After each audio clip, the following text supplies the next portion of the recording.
episode of Cultivate. Thank you for joining us today for another conversation. Today, I am having not one, not two, but 3 guests with me joining us today, and I am excited to be talking about motherhood. And we're going to have a fun conversation, a real conversation, and I'm happy that you're tuning in. I have today with me Brooke. She's back. She's back again. Miriam and Raquel are with us today. Thank you guys for joining us for this conversation today. Thank you for having us. Yes, excited to be here. Everyone doing good? Great. Yes. Great. Yeah, good. Having a good day? Yes. So Average day? Slightly rested. Yeah, talking about motherhood. Yeah. My daughter likes to stay awake right now. She's teething. She's sick. Regression. She's like giving me all of it at once. Yeah. So, are we fully awake right now? I don't know. But it's fine. We're good. Yeah. We're good. We're fine. Here. We're doing this. We're thriving. So I'm excited because all of us here have different, and the reason why, I asked you guys to join us for the podcast today is because I feel, and I know that everybody has been on a different journey or ended up as a mom different, the same way. I mean, we all ended up moms. Way to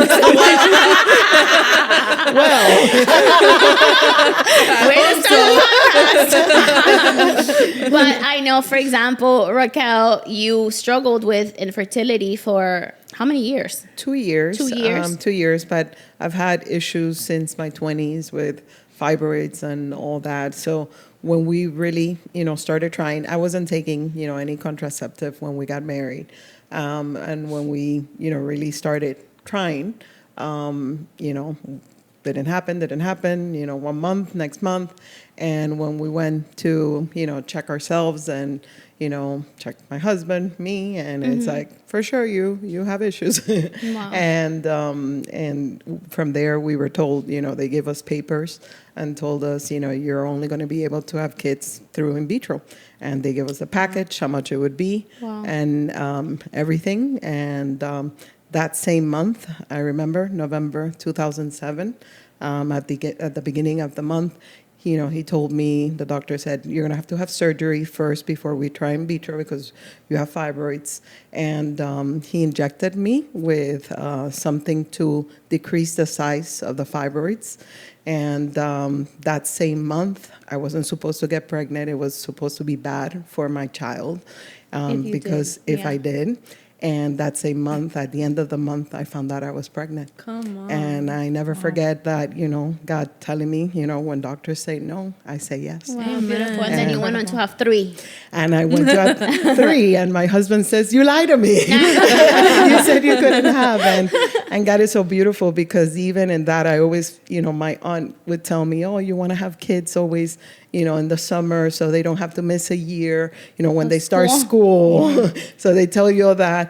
And God is gracious that even in that, without planning, all my kids were born in the summer, and He answers, every little prayer, and it's beautiful. That's beautiful. Yes. And Miriam, you got married and immediately had kids, and you didn't have 1, 2, 3, or 4. You had 5 kids. I had 5 kids back to back pretty much. Technically, we really had 6 kids. I lost one between Anna and Hesa, and I thought, okay, I'm never going to be able to have kids again. But I got married wanting kids so bad. I knew right away, within 3 months of us being married, I had Anna, which is our oldest, lost one, and then just literally went on to have 2, 3, 4, 5, right off the bat, which kind of felt like a blur. But 5 kids, and they're incredible. Yeah. It was an incredible journey. It wasn't an easy journey, but it has been incredible. I can only imagine it wasn't easy with 5. And Brooke, you have 2 under 2. Yes. Not by choice, by surprise. By God saying, hey, this may not have been on your bingo card, but it's on my plan, and here you go. Yeah, I mean, I had, ever since I was a little girl, a very deep awareness and a very deep fear of giving birth. And I have a diary from when I was a little girl. I was thinking about this on the way here. I had a diary from when I was a little girl saying, I want to adopt. And I always said I wanted to adopt. But it's because I could not picture me in labor physically birthing a child. And, my husband and I, we started having a conversation a couple years ago, the first conversation of, hey, so kids, when will that be? And I just remember that feeling of panic.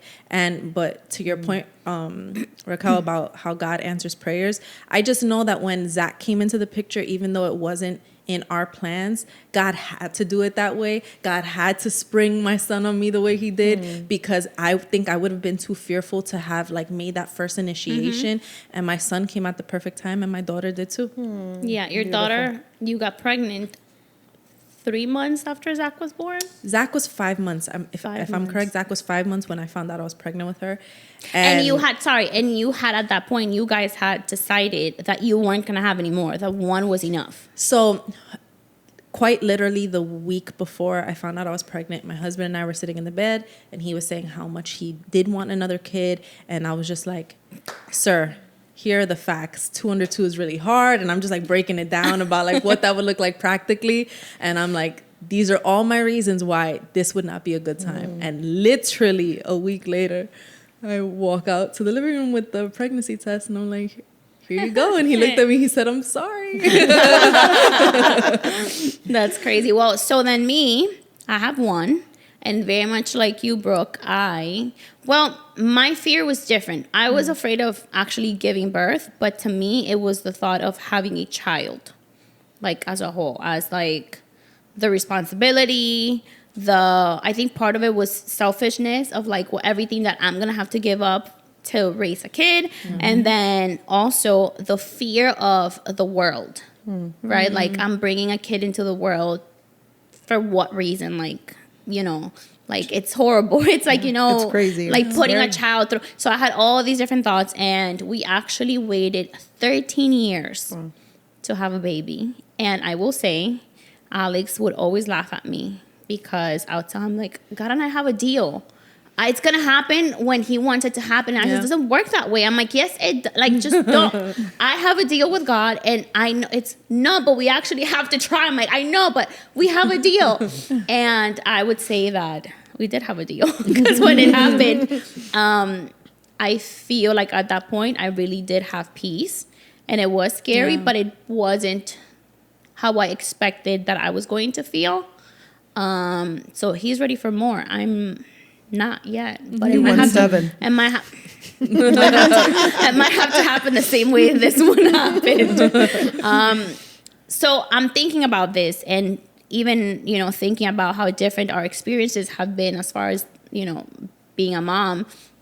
And I was thinking a lot about how it's easy for us as moms to put so much pressure on ourselves, or to look around and feel like there's something we don't have, we lack, we should be more like this, maybe I should feel more like that. And there's so many tools and there's so many voices, and it's easy for us to look at other people and look at our journeys and compare or think, I should feel more like this. And so I love that we're in different stages. You guys have you have older kids, your kids are there, kind of the in-between, stages. And I would just ask you guys, and these are some of even the questions that we have gotten asked. What has been one of the most difficult things that you've experienced as a mom? I know there's a lot of different ways to look at it, but let's talk about maybe specifically raising kids. I think managing, I work a full-time demanding work, and I also serve, I've been serving since I was 13. So managing, work, home, wanting to cook for my family and be the homemaker, but also, chip in and help my husband. That has been challenging at many, times and situations, running around, dropping the kids off at school, and then getting home. We used to live, really far away. I work in Brickell. We were living in Homestead, and just that, and our kids were going to school, one in South Miami, And just that was crazy. You know, it was a crazy time, and the rush, and then getting back home to go and cook, you know, because I want to, again, prepare a hot meal for my kids and be that mom.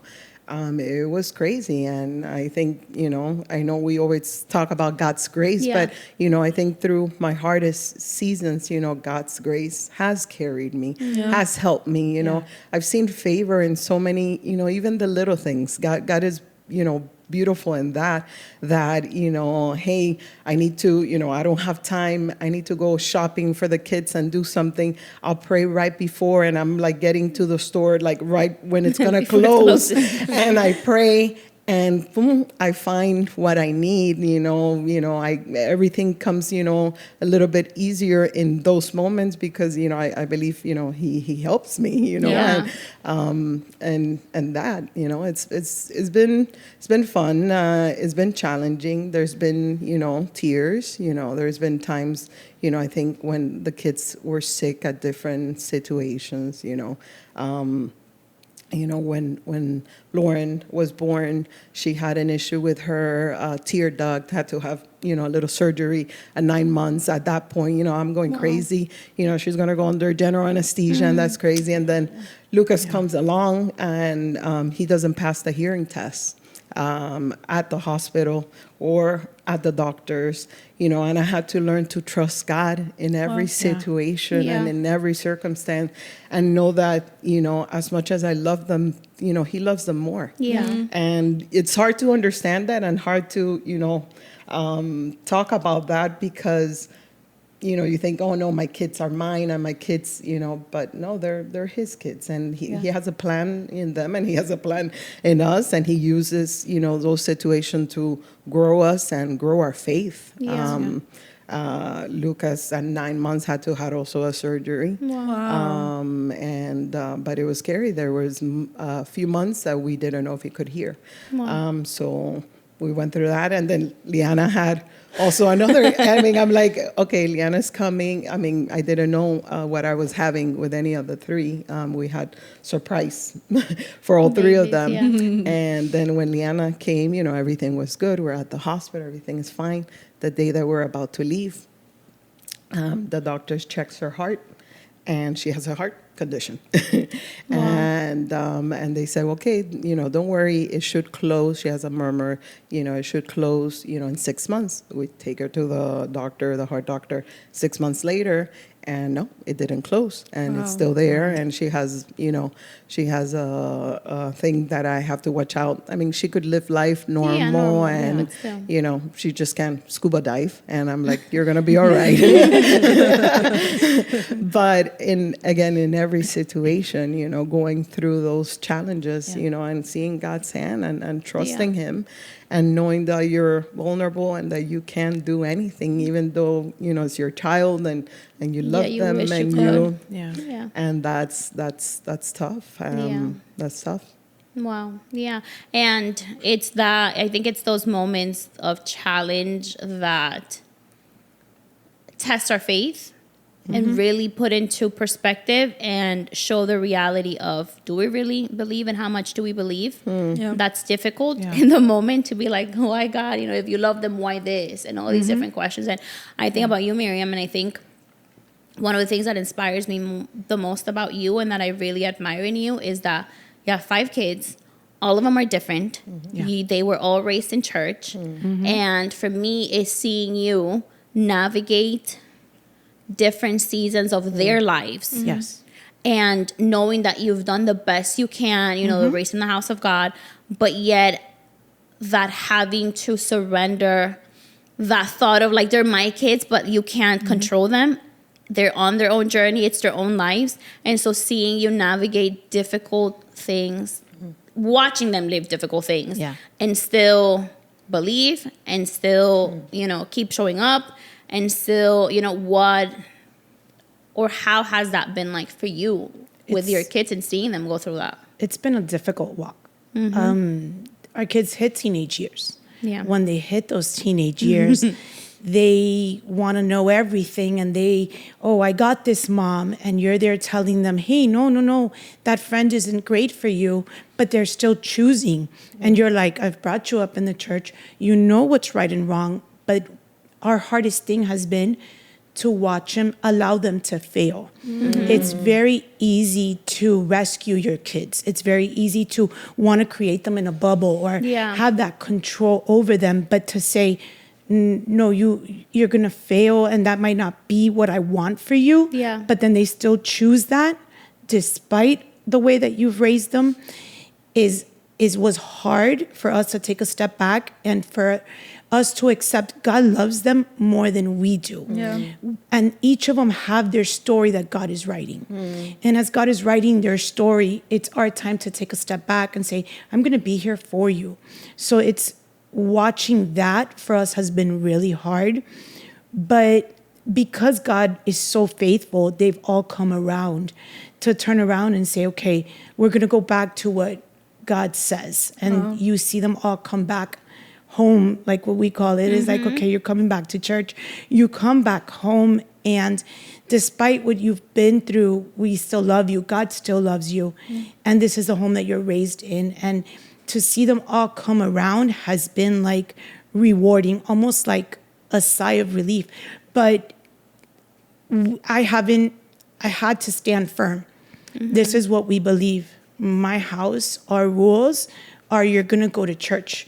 Despite how you feel, despite what you're going through, despite that you don't want to go to church, because how many times did I get told, I don't want to go to church. I don't want to go there. Like, why are you making me go there? But it was like, no, you're going to show up. This is our house. These are our rules.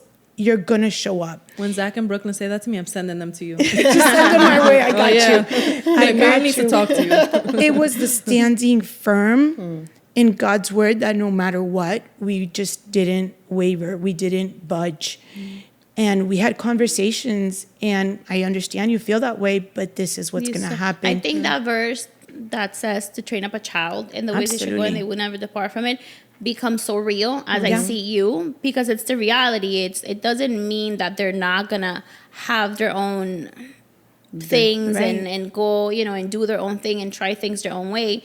But there's a promise that comes with that, and it's like they're never gonna fully depart from it. It's what they know, and I see that in your kids. Like, I've witnessed some of these things. You've witnessed it. How many times did I go crying to you? And it's like, but now it's like, okay, God is so faithful, and is that understanding that's so hard to, embrace.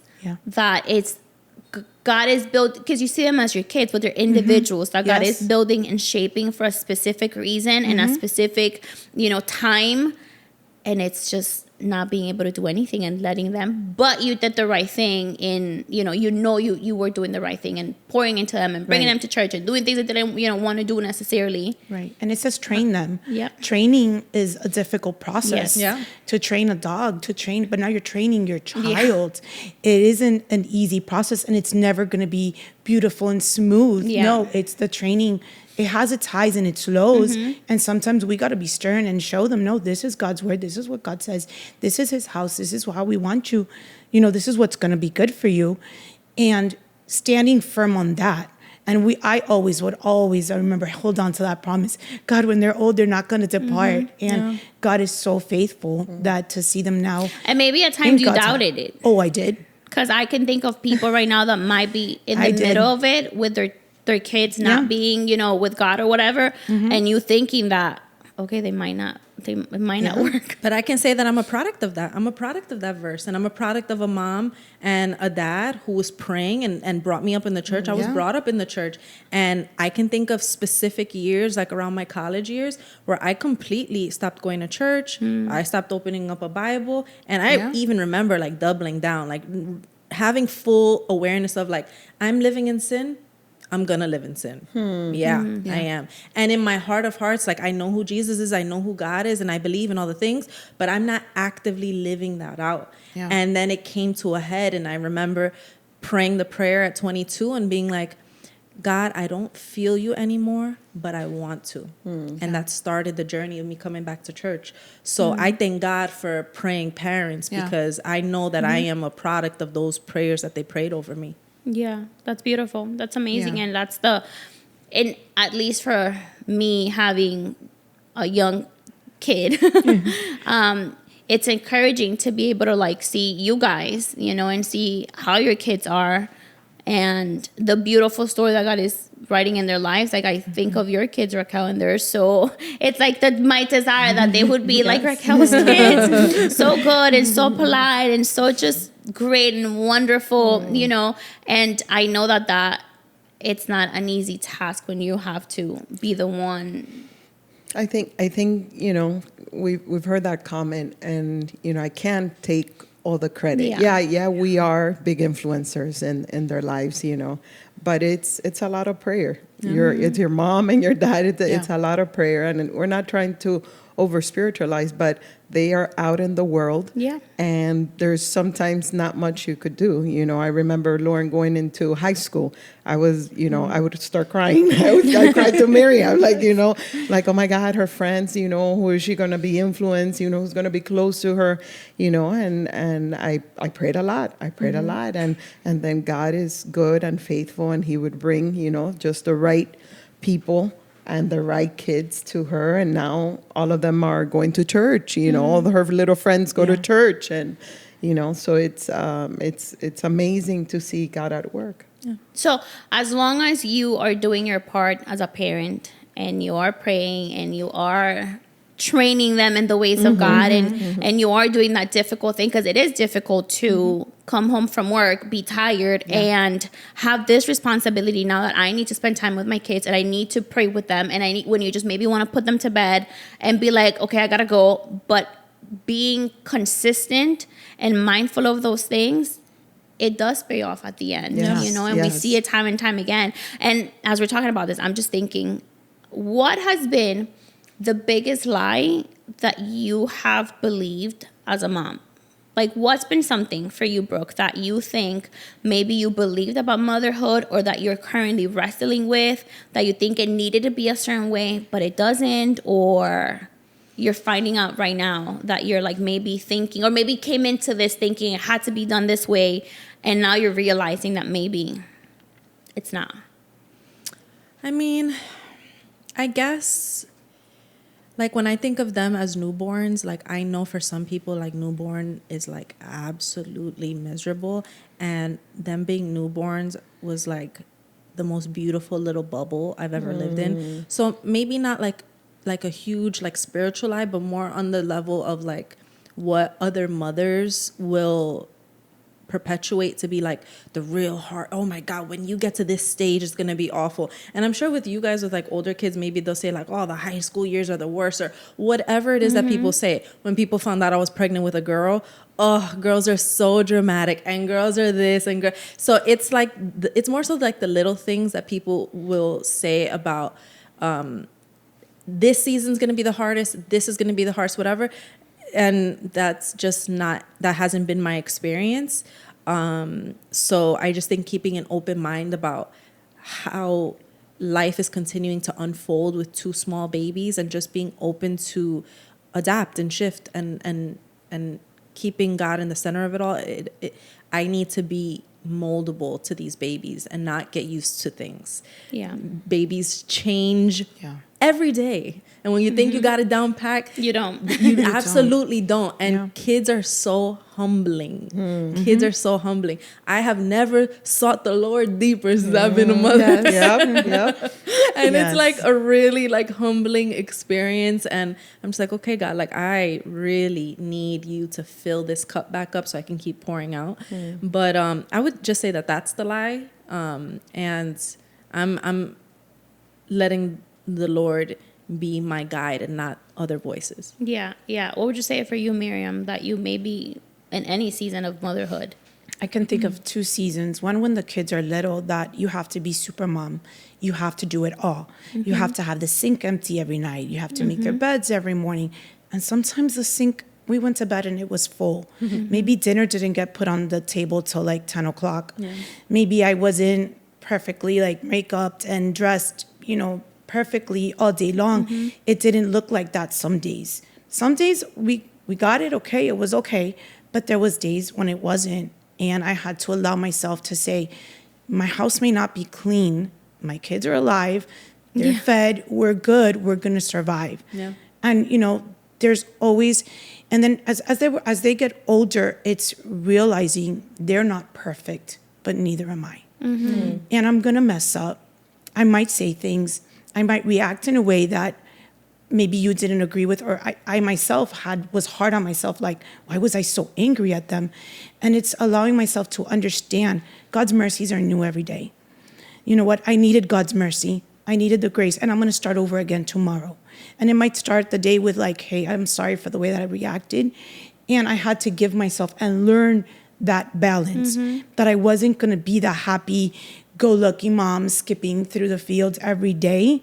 That maybe sometimes things were going to upset me, things were going to make me angry, and that was okay to mess up and start again the next day. Yeah. So good. Yeah, absolutely. What about you, Raquel? I could relate to Miriam in the sense that a lot of people, when your kids are young, there's an expectation that everything has to be perfect. Your home has to be made. Yeah. You have to cook. You have to do, and yeah, sometimes I didn't get to. Sometimes, like we talked before, my husband was about to get through the door and I'm still wearing PJs and I want to run, like, change, shower, So it's not, motherhood, it's not perfect. It's messy, it's crazy, and there's different seasons, as they grow, there's, different worries, different things that you have to, seek help and advice. I think it's so important to have,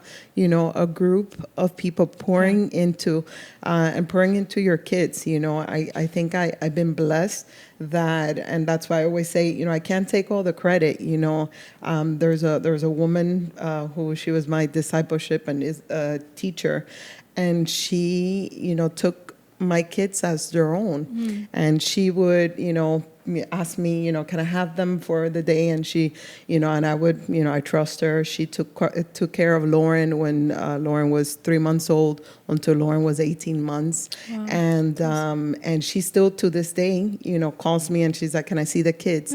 And she's a beautiful lady, like, teaching them songs, that I always sing and all that stuff. She's a big influence. She would sing, all these songs, and the grandparents too. I think it's so important of having, people pour into your kids. I do think it takes a village. Yeah. We can't pretend we don't know it all. No. And it's, the little influence, of, her name is Choli, and in Lauren's life, and calling Lauren. And then, maybe her daughter sometimes takes Lauren, on a girl's date, and we know that we're not our own prophet in our own land. So sometimes Lauren needs to hear it from somebody else. It might be the same thing I've been saying. But it's not mom. But it's not mom. Yes. So it's different. I've seen, the importance, and I've gotten better. I've gotten better as a woman because of those women around me, that I've been able to watch. And, my sister-in-law, Andrea's mom, she's amazing. She took care of, would help us, especially when they were very little, like, oh, we need a break, take in the kids, but not only take in the kids, but also teach them, and they have memories of, of going to Target with her, so it's important, to include. I know that we are in a society, that it's like they're mine, but there's beauty, in having the right people, and I'm not saying the whole everybody, world, you got to pick and choose because not everybody has your values, not everybody has, your same ideas of parenting. I think you need to find like-minded people when it comes to that. But I've seen, I'm grateful. I'm so grateful for those people, that have been there, and I think they've impacted my kid's life, and it's and made a difference. Made a difference, and we have them first, for just such a time, season. you know, Yeah. such a season that, you know, taking advantage of everything, you know, we have a little podcast that we listen with the kids in the car. It's from, I don't know if I could say, but Focus on the Family. And it's called Adventures in Odyssey. And we love Vlad and I love the podcast. Like, You make them listen to it. We're gonna listen to this on the way to school that's today. what we listen This to is really when we for go you to- guys. It's for Yes. you. But it's amazing because we get in the car every morning. I promise you could ask Liana and Lucas, and Lauren now doesn't drive with us. And Liana is like, put Adventures in Odyssey, and it has, you know, a story. It's fun. You know, there's different things, but at the end there's a Bible verse that they'll go over. So, you know, every little thing that we could use, Do you know, when you- the church, Yeah. you know, everything that we could use to influence our kids for God and towards God, Yeah, it you makes a know, difference. makes a difference. And talking about motherhood, right? We talk about us with our kids and you know how we are as moms, but I think we can't forget mom as an individual. So mom, not parenting, but mom as a woman, as someone who might have a job, who might have a career, who is a wife, who is a sister. And so I think sometimes, especially in today's world, there's so many people and so many resources and so many voices that it could sometimes be difficult for us to figure out where do we land, right? Because it's easy to see somebody else and, you know, they seem like they got it all together. They have a career or they're, you know, a stay-at-home mom, and it might make you feel like, oh, maybe I should be doing that. Maybe that's the right thing to do. Or maybe this is the way, but more on the sense of being a woman. I don't know if I'm like explaining myself correctly. So it's like where in your stage of life right now, or at what point did you ever struggle, or how do you merge the two of you're a mom, but there's also this part of you who's still a woman and still has all this life, desires, dreams. How do you bring the two together? I think before I had babies, I told myself that I would never lose myself and I would never lose my identity, and I would never be the mom that made her children her identity, because it's very, very easy to do. Yeah. I'm you know, going on 2 years deep into motherhood, and now I can see how you could lose yourself. I could see how suddenly the things that you prioritize for yourself, you just don't do anymore. Not because you don't want to, and not because you know, you don't like it anymore. You don't have the time. You don't have the energy. You don't have, you know. So I get it now, and so for me, I just think that there has to going back to like that, being able to adapt and being able to, you know, kind of go with the wave of where motherhood is taking you. There will be times that you will be able to prioritize yourself in more than other times, but ultimately motherhood is just one hat of the many that I wear. You know, I'm a friend, I am a sister, I am a wife, I am all these different things that I love so deeply, and motherhood is like the newest hat, and it's my favorite hat, and it's the most worn out hat right now, and it's kind of dirty. I need to throw it in the washer because I'm wearing it so much, and it's just one of those things, but I know that it's a season. And it's funny because like you guys talk about like your kids being older and all these things, and I'm like, I can't even imagine my kids. Like I am so in the thick of babyhood that I can't even imagine them being like in high school and middle school, and it's like, what is that? You know, it goes by fast. It does. When you're in the thick of it, I think we forget to enjoy the moment because you are, you know, pulling your hairs out. You know, they're sick or things are happening. Survival mode. But you know, now I look back and I wish, you know, and I see all these little children around church, you know, and I go back and I'm like, man, I would have loved to go back to those moments. Like I wish I could go to a closet and, you know, pick when they were 3 and bring them back. But it's gone. So that's why it's important, you know, in that time, as crazy as it is, having toddlers and infants. Miriam, would you say, or did you ever experience that thought of like losing yourself in the process? I did. When Anna was about 3 months old, I stopped working. Had a great job, but I quit. Did you? Because you wanted to. Yeah, Yuli and I had a conversation. Some things were happening. My mother-in-law was taking care of the baby, and she kind of disappeared one time, and we're like, where is the baby? They were sleeping. They didn't answer the phone. He freaked out, and he's like, okay, we're done. You're taking care of the baby. And I'm like, okay, I guess I got to take care of the baby. Then from that, more babies kind of came along, and I did lose myself because I kept the mom hat, and I didn't know how to remove it. I said, okay, if I'm going to go to Publix, my kids are coming to Publix. If I'm going to go to Target, my kids are coming to, and because I wanted to be that super mom. Yeah. It wasn't until like I started noticing, wait, I'm wearing thin, I'm wearing out. And I remember that one time I told Ulysses, and I said, we need to take a moment. I need to step out. I need to do something because I can't continue in this cycle. And we had like a little weekend getaway. And when I came back, I was like, okay, refresh. I needed that. That's when we noticed the importance of we need to like stop the cycle, and I need to like have date nights. Yes, my kids are important, and we had a structure. My kids were in bed by like 8:00 every night because we needed our time. Yeah. But it took a little bit for me to find that, like find kind of, and it changes as they grow. Your schedule changes, and so does theirs. Now is when we have more time. I'm like, okay, wait, now I'm finally discovering myself.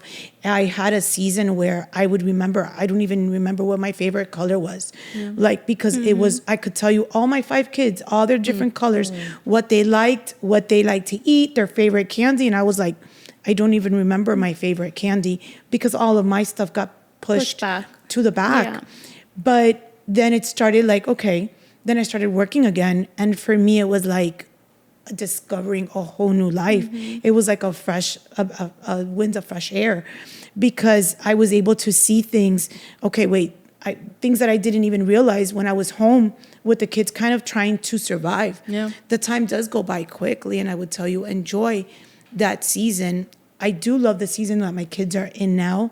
They're older. We get to share things that I didn't even think I could share with like older kids, and we get to like now we switch clothes and we nail colors and different things and makeups, and the boys, I get to enjoy different things with them, like finding new jobs, finding things for them that they enjoy. But it's always but mom also is important, and they're also doing a great job because we let them know, hey, we're important. And we've always had where, yes, we're like Ulysses and I have always said, okay, we're important as well. And we've shown them that, where they're like, no, mom, what do you want? Hey, dad, what do you want? And now they're kind of helping us say, okay, wait, you don't always come first. And I don't have to lose myself in that. Yeah. But it was a season that it was hard. It was difficult. And I think women can feel really guilty about losing themselves. Yes. And I just would say to that, like, have some grace on yourself, because I don't think any woman enters motherhood saying, okay, well, I'm just going to lose my identity and forget about myself and put everybody else above me. Yeah. And nobody does that. Right. And so if you find yourself like hearing this and going, well, I think that's me, and this wave of shame or guilt comes, it's not your fault. You didn't choose it. It happens. It happens. It happens. Your kids end up literally being a priority because their life depends on you taking care of Exactly. them. And it's just one of those things that perspective will help keep you grounded and not get lost in the anxiety of it all. Yeah. I think about the world we live in right now, and I think it's become even more clear to see 2 different sides, where it's people who have undermined motherhood, the power in it. It's people who are now like, you shouldn't have kids because it stops your life. And, there's new wave of, I don't want to have kids because this and that. And so people who have kids, they're just, whatever. And then the other side where you need to be a stay-at-home mom that just all you want to do is teach your children, bake bread, and clean the house. And I feel like they're both so, not that this side is wrong, but how do you now come to a place where you are okay with where you are? Because not everyone is called to the same thing. So you have people saying, I do believe God called you, if you're a mom, to be a mom, to be the teacher, to be the That's your priority. Right, that's your priority. But for some people, they're just not built that way, in the sense of like, I know I'm not a stay-at-home mom. Yeah. I know that I just couldn't. It's not in me to do it. And so I can easily feel sometimes either bad because I'm not that girl that I see on Instagram that's like, just with her kids all day and just every moment it's bliss. I know I would die. It would be the worst for me, and I love my kid and I want to be with her and I want to be the best that I can be for her.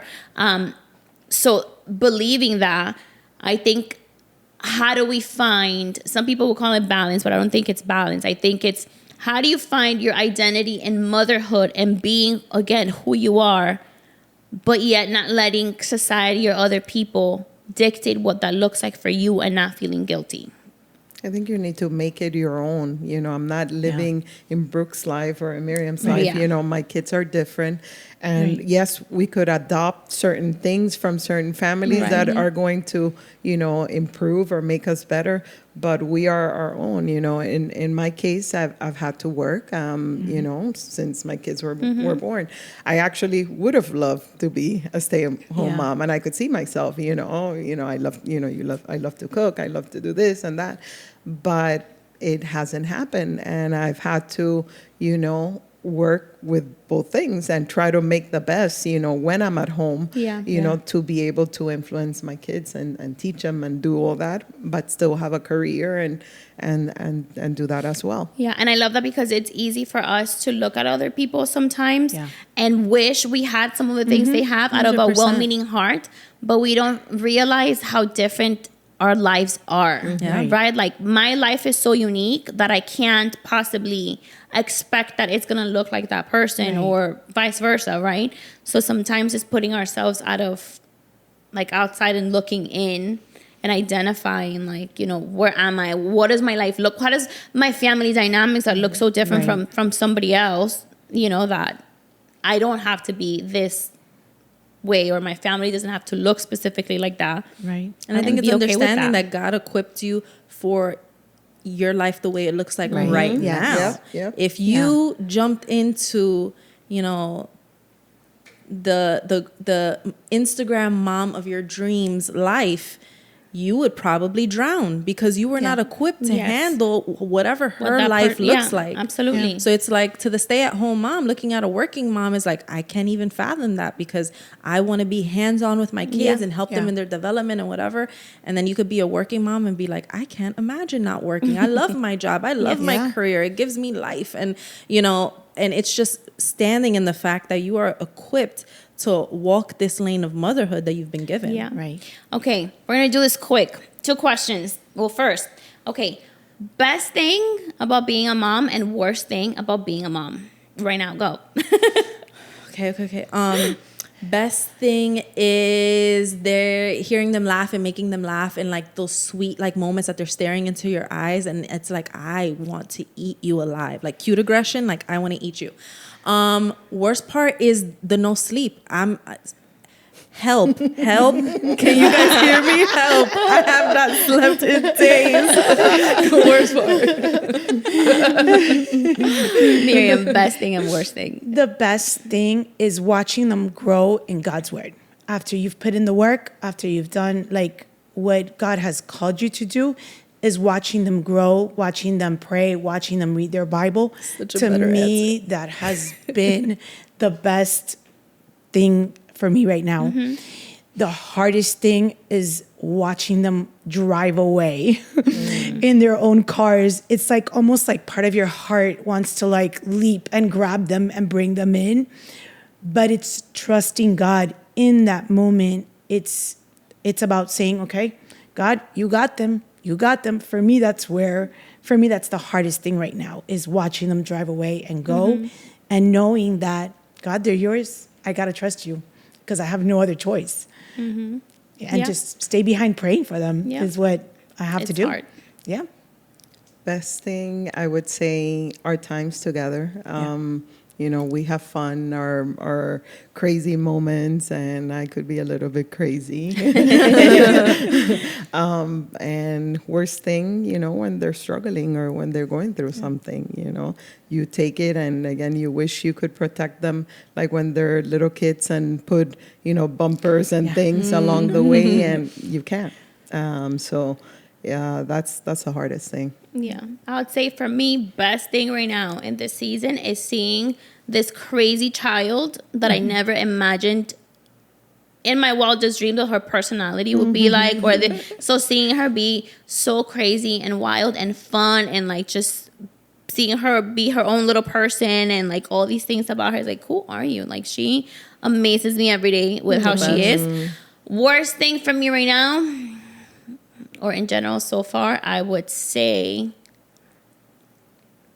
probably navigating that balance of being there for her always, and at the same time, like, not losing myself in the process. So like that, that give and take of life, I would say right now, it's probably the hardest thing for me, because I just do that to myself. I overthink and analyze everything. That's just me.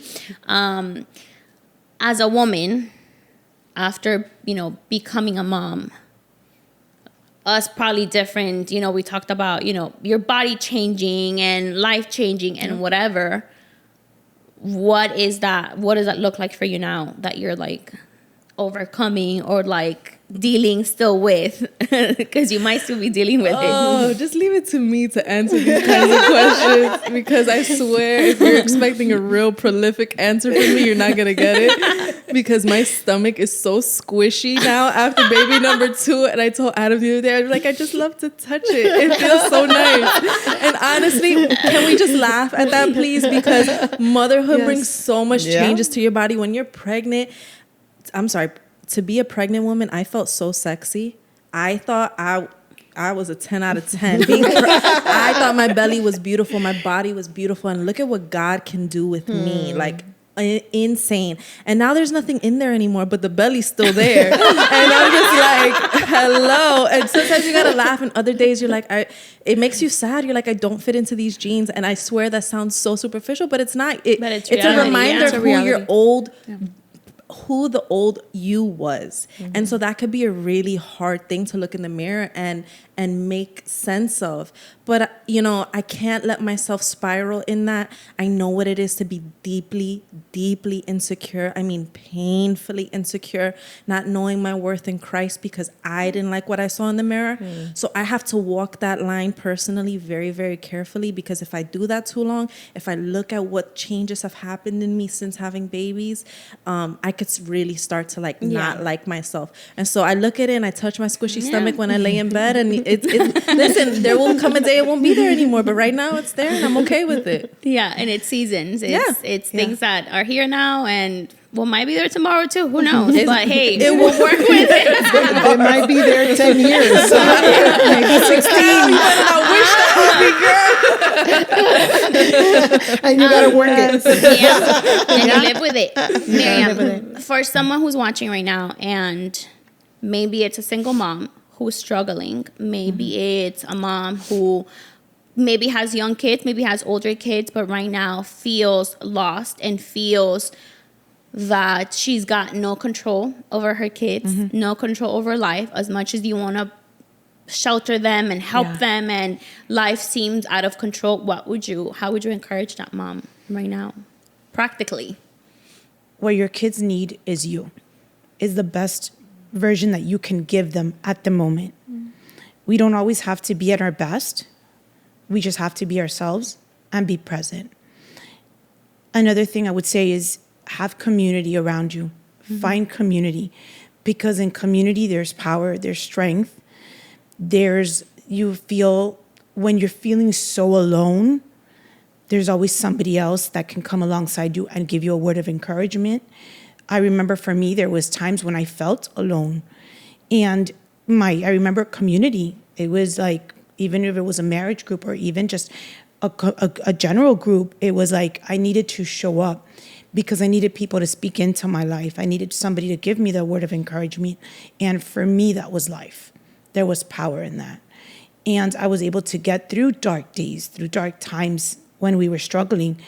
It was that. It was, I would just say, get community. Community is so important. Yeah, yeah. Raquel, what would you say to that woman who is being a mom, any stage, maybe young kids, older kids, and is married, to not lose herself in being a mom, that you forget being a wife and a woman? That's huge, because the kids are going to grow up and they're going to leave the house, and you're going to be with your husband.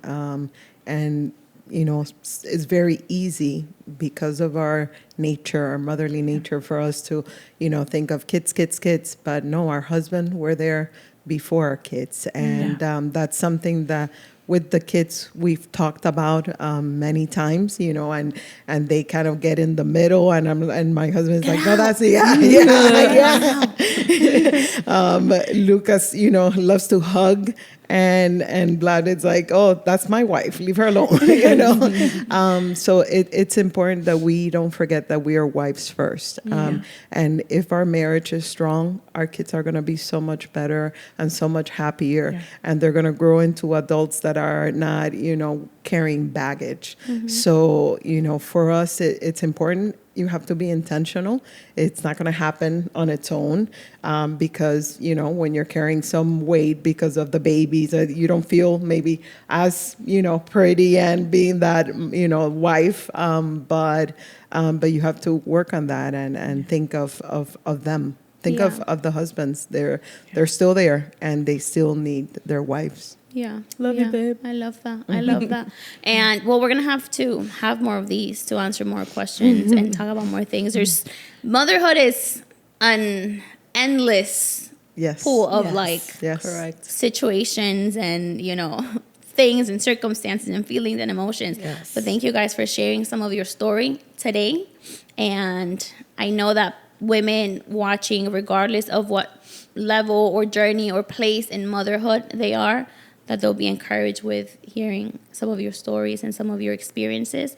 And if you're a mom and you're watching, be encouraged today, whatever season you're in, whether you have small kids, your kids have left the house, that role of a mother is the most important role in your life right now for them and what you do. But it is not the only thing that you are at the end of the day, or that defines you. Yeah. So there is beauty in what we've heard today, in finding community and finding who we are as women as well, that there's many different roles that we play in life. And so we want to encourage you today.